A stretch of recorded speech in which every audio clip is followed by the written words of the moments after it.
Welcome to Shallow Waters, where we're not afraid to admit that swimming in the same deep water as you is hard. Today we're going to talk about skin conditions, specifically rosacea and sebderm. Those are a couple conditions I've had as an adult.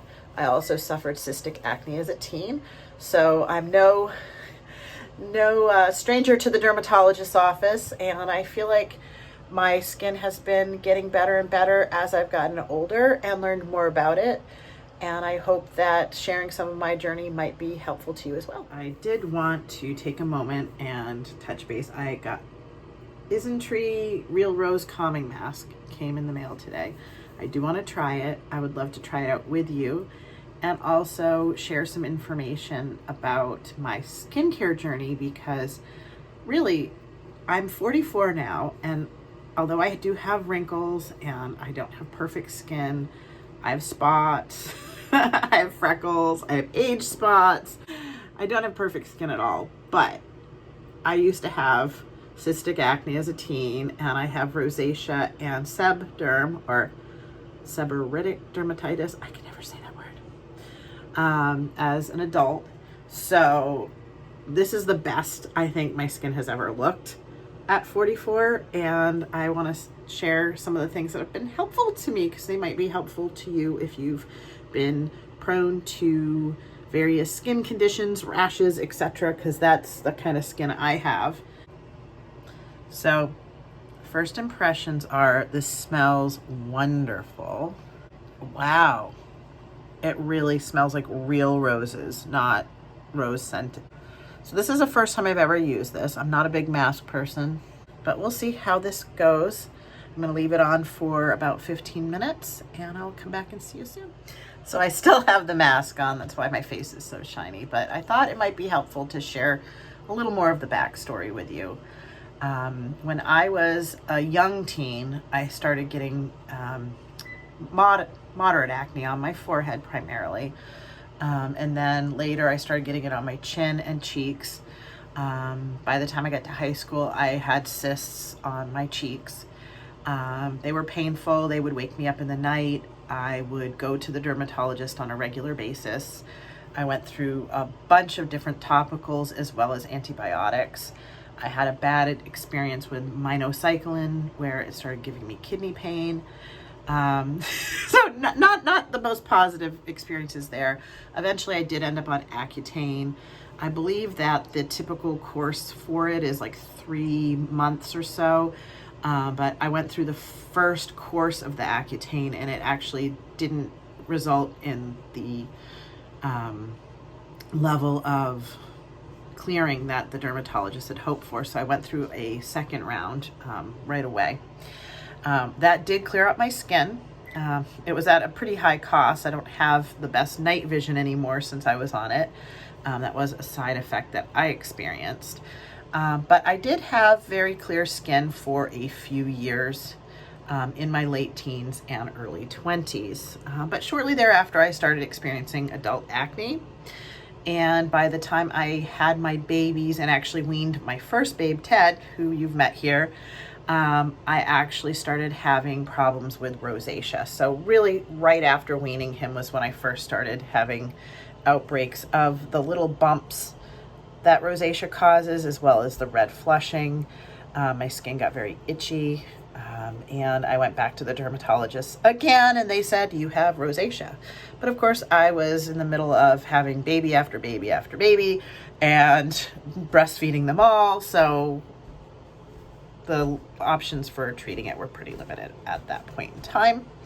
And it wasn't until a few years ago that I started more aggressively trying to treat it and having some success. One of the first things I had success with my rosacea, no, I tried Metrogel. Turns out I'm allergic to it, but I've got some pretty scary stories about that. But the first thing I had success with was a treatment called Azalex, and I'd actually used it for blackheads in my 20s when I started having some acne recurrence.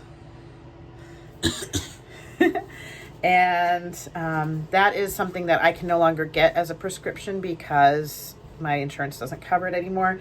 But what I've found is that The Ordinary has it in 10% strength, and it works really just as well as the very expensive prescription. So this is just hugely helpful. I've since heard that a lot of other people have had success with it as well. This is another great product you might want to try. It is the Niacinamide 10% and Zinc 1% by The Ordinary. I got this to help with maskne, and it turns out that it's actually recommended not only for acne but for rosacea as well. And I have noticed an improvement since I started using it. This is also under $10, easy to get. Very much these two products are really amazing non-prescription things that you can get if you're having rosacea. In addition to that, on the non-prescription side, it doesn't have to be this brand, but you do want to have a sunscreen that's gentle and doesn't irritate your skin, because exposure to the sun can certainly cause flare-ups. It can cause redness. It's all the things you don't want to have happen. And as far as prescriptions go, my current regimen is Soolantra for the rosacea. This actually kills dust mites or Dermadex mites. It kills mites, but I'm allergic to the mites, so that can trigger my rosacea. So that helps a lot. Not everyone with rosacea has it for that reason, but many people do. So if you're finding that other rosacea treatments aren't working for you, you might have issues with the Dermadex mites. This might help you as well. And in addition to rosacea, I do have Sebderm, and this is just an antifungal that I use for that. Oh, I better go check on Ted. Come to my messy kitchen, see me in different lighting. But this is just me with the mask on. I didn't take my eyebrow makeup off yet because I wanted to have eyebrows for the movie. Oh, and here's my best friend and my messy kitchen. Hi. So I'm back in the bathroom again, and I'm trying to wet my face cloth with one hand. Let's see how well I did. That is a very pleasant feeling face mask. So let me read to you what it's supposed to do so you can know if it's something you're interested in. So I just finished putting on my creams, prescription and non. You can probably see the pretty embossed rose on there, but it is IsNtree Real Rose Calming Mask. And it says it's for refreshing the skin, moisturizing dry skin, and soothing irritated skin. And I have to say, it felt very moisturizing and very soothing. So I think they might be being honest about those three benefits. And it smelled really beautiful, like real roses. So if you want a nice mask experience, this is very pleasant. Not sure if it's going to have any big long-term effects, but just very pleasant experience. So a nice one for pampering the self. And just going back to my rosacea story to recap that, a few years back, my rosacea was just bothering me so much. It was tremendously itchy. I just wanted to take my nails and scrape off my face. I'm feeling so much better now. I don't have that type of irritation, not the same kind of redness. I even feel like I'm less reactive to different things that would have irritated me before. Like some of these products I'm using now, I think I would have shied away from because I was so sensitive. Everything felt pretty much like it would burn my skin. So I'm just in so much of a better place. And I would love to hear if any of you have had skin issues and what you felt has benefited you the most in your skincare journey. I'm glad that you came to Shallow Waters, and we'll have another discussion sometime soon.